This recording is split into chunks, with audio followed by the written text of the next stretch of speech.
Vážené kolegyne, kolegovia, tak ďakujeme, že ste vydržali.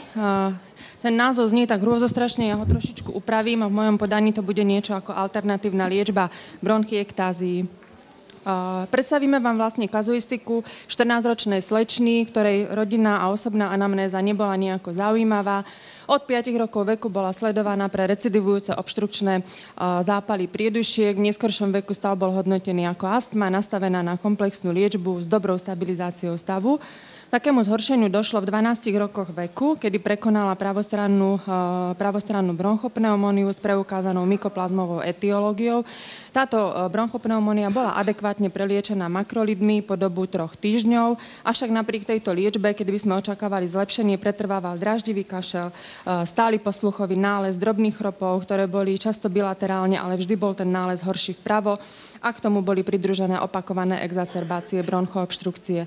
Liečba vždy bola bez nejakého zásadného efektu. Je veľmi ťažko sa k nej vyjadriť, pretože pacientka viac menej žila v Írsku, v zahraničí a ku nám sa vrátila vždy len tým, že zase sa nemá lepšie, my sme niečo odporučili, oni zase odleteli do Írska, ťažko sa to hodnotilo, ale keď po roku a pol stále chodili s tým, že dieťa sa nemá dobre a naozaj sme tam stále počuli ten pravostranný nález, realizovali sme hospitalizáciu, doplnili sme CT a bol tam potvrdený nález pravostranných bronchiektázií. Bola zaučená do komplexnej rehabilitácie, respiračnej fyzioterapie. Tá liečba však napriek tej našej snahe bola bez podstatného efektu. Pretrvával tam kašeľ, posluchový nález. Mikrobiologické vyšetrenie z púta boli opakovane negatívne. Protilátky proti mykoplazmom už len v pamäťovej triede. Revidovali sme liečbu, keďže už sme naozaj nevedeli čo a nebol tam dôvod na podanie antibiotík a ordinovali sme inhaláciu s kyselinou hyaluronovou. Úvodná liečba trvala 14 dní, inhalácie 1-krát denne a už po prvých 5 dňoch mamka prišla s tým, že je to super. Ako rodičia, tak aj slečna udávali výrazné zlepšenie, najmä toho kašľa a vykašľavala podstatne menej z púta.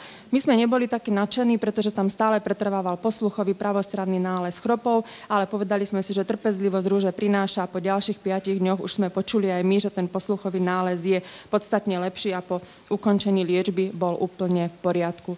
Pokračovali sme v dennej respiračnej fyzioterapii, v inhalačnej liečbe. Počas sledovania prvých 3 mesiacoch tam bola ešte jedna exacerbácia, ktorá už nebola taká závažná, bol tam kašeľ, posluchový nález. Podarilo sa nám to zvládnuť inhaláciami roztoku kyseliny hyaluronovej. Tentokrát stačilo po dobu 10 dní a od tejto doby sa pacientka mala veľmi dobre. Nekašle, posluchový nález je negatívny. Mala by pokračovať v nevyhnutnej dennej rehabilitácii podľa našich odporúčaní, ako by to malo byť u pacientov s bronchiektáziami, čo sa sama priznáva, že nie je to pravidelné, pretože ona sa cíti dobre. A čo je dôležité, od stanovenia diagnózy, čo je v podstate vyše 2 rokov, nebola potrebná liečba antibiotikami. Čo sme teda našli u tejto pacientky? Táto kazuistika určite nie je nejako dramatická, chceme skôr poukázať na možnosti liečby. Boli to bronchiektázie, čo sú irreverzibilné rozšírenia priedušiek, najmä stredného a malého lumen. A toto rozšírenie je sprevádzané chronickou zápalovou reakciou steny bronchu, ktoré vedú ku ich jazvovateniu. V bronchoch sa vytvára hustý, väčšinou putridne zapáchajúci hlien. Môžu byť vrodené, získané alebo idiopatické. U tých získaných môžu byť príčinou najmä tie ťažké infekcie, môže to byť tuberkulóza, rôzne systémové ochorenia, ale patria tam aj atypické infekcie, ako to bolo u našej pacientky. Môžu byť cylindrické, vakovité alebo varikózne, lokalizované na určitom mieste alebo difúzne v celých pľúcach a v klinickom obraze, tak ako sme videli, kašeľ, expektoráciu z púta, ktoré je väčšinou hnisavé. Býva tam sťažené dýchanie, piskanie na hrudníku, často hemoptíza a známky celkovej choroby. V tej diagnostike okrem tých základných vecí sa opierame o zobrazovacie vyšetrenia. Samozrejme, základ je rentgenová snímka, kde často však nemusí byť jednoznačný obraz bronchiektázií. Typický je obraz kolajničiek, ale ten nevidno naozaj veľmi často, ale ak už ho vidno, tak v podstate bronchiektázie treba skôr už len vylúčiť. Bronchografia je dnes v dobe HRCT považovaná už za obsolentnú metódu. Išlo o vstrekovanie kontrastnej látky do bronchiálneho stromu. Tuto je konkrétne obraz obojstranných bronchiektázií. A dneska vlastne diagnózu opierame o HRCT pľúc a sú také 2 najčastejšie signály a to je obraz pečatného prstenia, krásne to vidno na týchto snímkach alebo aj tu na tomto CT a obraz už spomínaných koľajničiek. Liečba, samozrejme denná, dlhodobá dýchová rehabilitácia, zvládnutie akutnej chronickej infekcie väčšinou antibiotikami, upraviť bronchoobštrukciu, dostatočne hydratovať, podávať mukolitika. Len zriedka je potrebné pristúpiť ku chirurgickej liečbe a v prípade komplikácií, keď už môže vznikať nejaká fibróza alebo korpulmonále, musíme pristúpiť ku oxygenoterapii. Čo sme použili u našej pacientky, bola kyselina hyaluronová. Je to vlastne telu vlastná látka ako základná zložka extracelulárnej matrix, ktorej v tele máme okolo 15 gramov, z toho v pľúcach je asi desatina, okolo 160 mg. Jej základnou vlastnosťou je, že viaže a udržiava veľké množstvo vody. V literatúre sa udáva od 400 do 1000 násobku jej molekulovej hmotnosti. Nachádza sa v rôznych orgánoch tela, nielen v pľúcach, ale aj v koži, v rôznych slizniciach, sklovci alebo v pupočníku, kde pôsobí hygroskopicky, bakteriostaticky, viskoelasticky, je biokompatibilná, má protizápalové, antiedematózne účinky, je neantigénna a pôsobí antioxidačne. A tieto všetky funkcie alebo schopnosti sa dajú využiť aj v ochoreniach dýchacích ciest. Takže si ich rozoberme. Je zodpovedná za dostatočnú hydratáciu práve tým, že je schopná naviazať veľké množstvo vody a udržiava vodnú homeostázu, takže na povrchu týchto dýchacích ciest je vrstva z vody, v ktorej sa nachádzajú množstvo enzymov a ona zabraňuje ich vyplaveniu a pozitívnym spôsobom ovplyvňuje ich funkciu. Dokázaná je účinnosť na laktoperoxidázu, ktorej účinnosť zvyšuje, a kalikreín, ktorej účinnosť znižuje.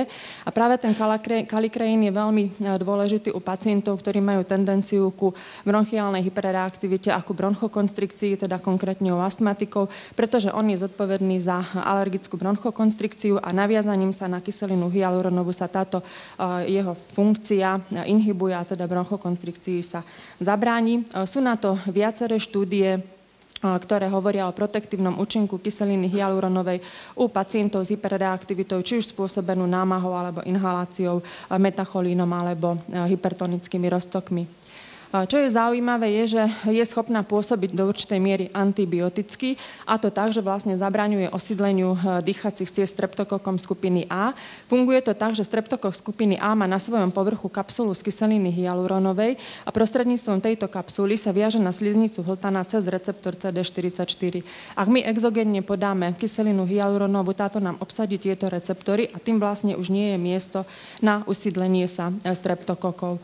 K tomu nám prispievajú aj antiadhezívne vlastnosti kyseliny hyaluronovej, pretože tá bakteriálna adhézia je prvý krok ku kolonizácii a vlastne tými značnými antiadhezívnymi vlastnosťami zabránime tejto kolonizácie. Čo je dôležité, je, že vlastne dnes nám klesá účinnosť antibiotík voči bakteriálnemu biofilmu a budeme musieť hľadať nejaké nové možnosti a je dokázaná vlastne účinnosť kyseliny hyaluronovej aj voči bakteriálnemu biofilmu, konkrétne štúdie na stafilokoka, zlatého stafilokoka, Haemophilus influenzae, Moraxella cataralis a Streptococcus pneumonie. Pozitívnym spôsobom nám stimuluje aj mukociliárny transport, čo je dôležité napríklad u pacientov s cystickou fibrózou, ale aj u pacientov s bronchiektáziami. Je schopná regenerovať a remodelovať tkanivo. Vieme o tom, že pozitívne ovplyvňuje činnosť hlasivých, najmä u hlasových profesionálov, kde vlastne ochraňuje pred mikrotraumami z vibrácií, ale nové štúdie hovoria o tom, že sa zlepšuje hojenie aj u pacientov, ktorí majú traumu, či už konkrétne úrazom, alebo aj spôsobenú chirurgickým zákrokom. Nebol by ten efekt úplne dokonalý, keby nám nepomáhala regulovať aj zápal v tele. Tu je dôležité vedieť, že potrebujeme mať molekulu so strednou molekulovou hmotnosťou, ktorá okrem toho, že zmierňuje zápal, vychytáva voľné radikály, aj stimuluje činnosť cílií. A musíme zabrániť tomu, aby sme mali kyselinu hyaluronovú s nízkou molekulovou hmotnosťou, ktorá naopak pôsobí prozápalovo. Je to dôležité vedieť pre typ použitého inhalátora, pretože ultrazvukový inhalátor by nám rozbil kyselinu hyaluronovú na nízkomolekulovú látku a pôsobila by naopak kontraproduktívne. Nové štúdie hovoria o tom, že je schopná kyselina hyaluronová pozitívne regulovať zápalovú odpoveď, ktorá je vyvolaná bakteriálnymi exotoxínmi a superantigénmi, ako sú lipopolysacharidy a stafilokokový enterotoxín B, ktoré sú zodpovedné za syndrom akutnej respiračnej tiesne. U týchto pacientov boli buď nízke hodnoty kyseliny hyaluronovej v štúdiách, alebo jej exogénnym dodaním sa zľahčil priebeh ochorenia. U pacientov s cystických fibróz zlepšuje toleranciu liečby, pretože tam sú často nutné inhalácie hypertonických roztokov, ktoré spôsobujú často nežiaduce účinky, ako sú kašeľ, bolesti hrdla, slanú chuť, ktorá vedie ku intolerancii liečby. U tých dospelých pacientov s chorobkami a s pľucným emfyzémom pozitívne ovplyvňuje elastinové vlákna, chráni ich pred účinkom elastát, samozrejme pôsobí aj protizápalovo a vlastne zabraňuje zhoršovaniu emfyzému. My vieme dneska exogénne dodať kyselinu hyaluronovú, a to, ako som spomenula, pomocou kompresorového inhalátora. A vlastne, keďže hovoríme o ochorení dýchacích ciest, hovoríme o cielenej depozícii liečiva, ktorá má minimálne, respektíve žiadne nežiaduce účinky, kontraindikácie. Tá účinnosť inhalácie je závislá na mnohých vlastnostiach a konkrétne by som spomenula to, že vlastne je tam dôležitá dýchová frekvencia. Musí ísť o hlboké, pomalé dýchanie, 5 až 6 dýchov za minútu, na konci s krátkodobou apnoickou pauzou, aby sme využili veľké percento hmloviny, ktorú ale u inhalácií s kyselinou hyaluronovou nie je vidieť, čo mnohých pacientov potom metie. A hlavne má za následok také uniformné rozloženie liečiva v dýchacích cestách. Kedy teda indikujeme jabro? Ak máme ochorenia horných dýchacích ciest, ak sú to pacienti, ktorí majú problém s hlasivkami, teda sú to hlasoví profesionálmi pri zachrypnutí, pacientov s dlhodobým kašľom rôznej etiológie a najmä u našich chronických pacientov s chronickými zápalmi prídušiek, s astmou, cystickou fibrózou, ale aj bronchiektáziami. Čo na záver dodať, vlastne vieme, že hodnoty kyseliny hyaluronovej v tkanivách dokázané sú konkrétne v koži nám vekom výrazným spôsobom klesajú. A hoci teraz poznáme skôr kyselinu hyaluronovú v úrovni tej estetickej medicíny, aby sme si udržali dlhodobú mladosť, čo sa týka krásy, možno raz nás dovedie k tomu, že budeme mať aj mladé a zdravé telo. Takže ja vám ďakujem za pozornosť.